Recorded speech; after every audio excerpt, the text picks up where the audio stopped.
Дайсон алу дұрыс па, бұрыс па, қай жақтан, қай қаладан қол жетімді бағаға Дайсон алуға болады? Қандай шаштарды Дайсон бере алайды, қандай шаштарды Дайсон бере алай алмайды? Дайсон бұзылып қалса не істеу керек? Дайсонды дұрыс по инструкция қалай тазалап тұру керек? Дайсон шашқа зиян ба, әлде пайдалы ма? Осыны және де тағы да басқа ақпараттарды осы видеодан көретін боласыздар. Кеттік. Негізі шындығын айтқанда, бұл менің екінші Дайсоным, ең бірінші Дайсонды мен осыдан 1 жыл бұрын алған болатынмын Дубайда, бірақ менің Дайсоным 2 айдан кейін істемей қалды.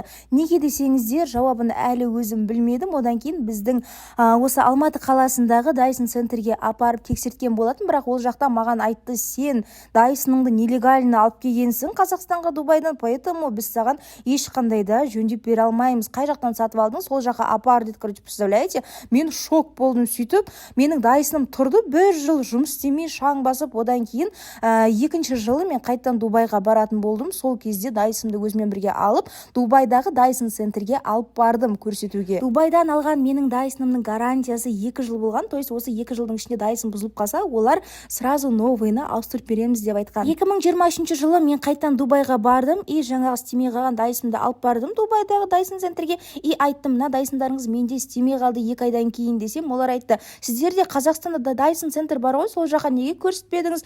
Сіздерге ауыстырып беретін еді ғой деп. Біз айтты, енді білмеймін, бізге айтты, осылай нелегально алып келген сіздер, істемейміз деп айтты десем, ана жақтағылар шок болды. Короче, сатушылар сол Дубайдағы ше. Сөйтіп, не істейміз енді, мына Дайсон істемей қалды, ауыстырамыз ба десек, мақұл деп 1 апта күтіңіз деді. 1 аптадан кейін маған новый Дайсон ауыстырып беріп, представляете? Так что сіздерге басында айтқандай Дайсонды қай жақтан тиімді бағаға алуға болады деген сұрақтарыңыз болады ғой. Енді мен сіздерге Дубай деп айтам, өйткені Дубайда Дайсон осы оригинал ғой, енді 350 мың теңге тұрады, бізде Дайсон 500 мың теңге тұрады. Еще бізде егер Қазақстаннан алсаңыздар, істемей қалса, ол Дайсонды жөндеп беру, ауыстырып беруі, білмеймін, енді мен сенбеймін, то что ауыстырып береді дегенге ше. А вот Дубайда 100% ауыстырып береді егер де Дайсон істемей қалса, по гарантии. Қатты алғыларыңыз келіп бара жатса, бір жақындарыңыз, бір таныстарыңыз Дубайға бара жатса, соған ақшасын беріп жіберіңіздер, сіздерге алып келеді, полный документ барлығымен.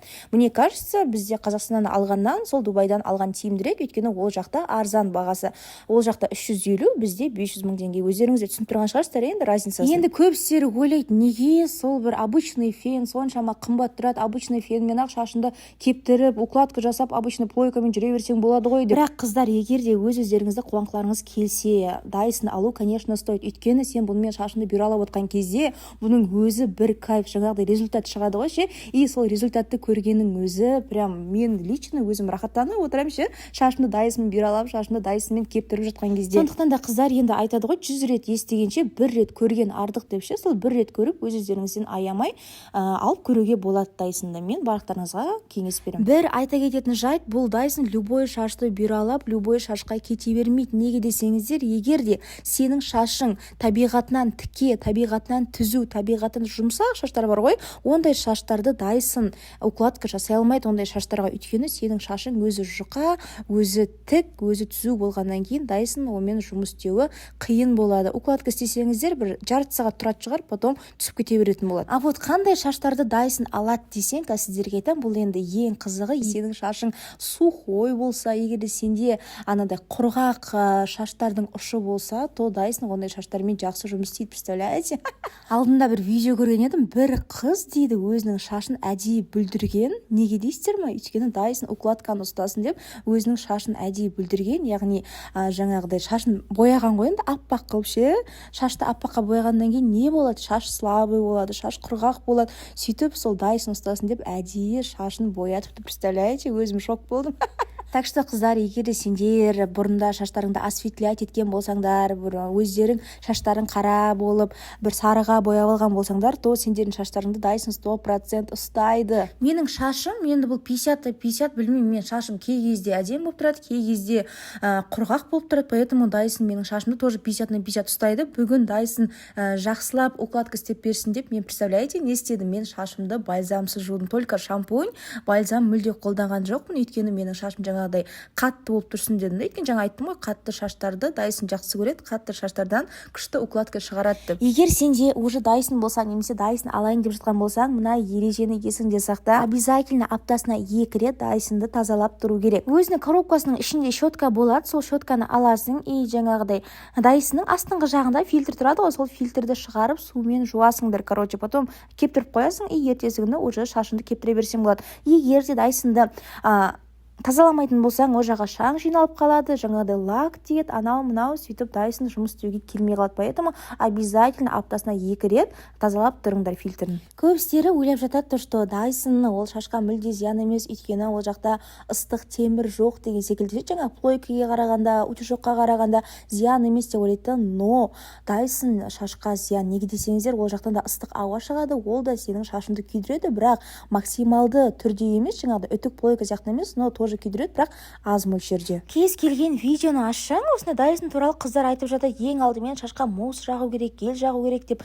Баса жоқ, мен де енді қолданғам ондай мусс дегенше, бірақ лично менің шашым ондай мусстан кейін, жаңағыдай гель, сондайдан кейін мен шашым майлы болып кетеді и біртүрлі бір лас сияқты болып кетеді. Поэтому лично менің шашыма ондай мусс дегендер жақпайды. Вот термозащита можно, это обязательно. Тағы да айта кететін жайт, негізі мен айта берем бар ғой, мен өзім совет берген жақсы көрем негізі ше.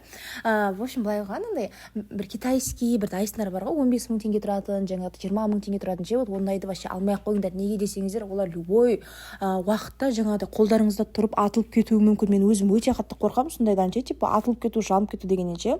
Так что, ондай по возможности, ондай не оригинал, жаңағыдай подделка Дайсондарды алмай-ақ қойыңыздар. Оларда ешқандай да гарантия жоқ. Мына видеоны жоғалтып алмас үшін кейін болашақта осыны укладка істегілеріңіз келсе, жаңағыдай керек советтерді барлығын түсініп естіп алғыларыңыз келсе, обязательно видеоға лайк басыңыздар. Өйткені лайк бассаңыздар, жаңағыдай ұнаған видеолардың арасында мен де видеом шығып тұрады, поэтому тез арада тауып ала аласыздар. Еще мына жақта мен сіздерге полностью мен өзім қалай укладка істейтінімді көрсетіп жатырмын. Барлығы оп-оңай, осы видеоға қарап сіздер де қайталап шаштарыңызға укладка істеп көрсеңіздер болады. Самое главное, достар, мына советті қазір менің берейін деп жатқан кеңесімді сіздерге ешкім айтпаған, еш жерден естімегенсіздер, только мен айтайын деп тұрмын. Өйткені бұл нәрсе менің басымнан өткен. Шашқа себетін лак бар ғой, сол шашқа себетін лакты ешқашан мына Дайсонның қасында шаштарыңызға сеппеңіздер. Өйткені ана лак кәдімгідей осы Дайсонның фильтрына кіреді и фильтрін жауып тастайды. Потом тазалайтын кезде қиын болады и Дайсондарыңыз жұмыс істемей қалады. Так что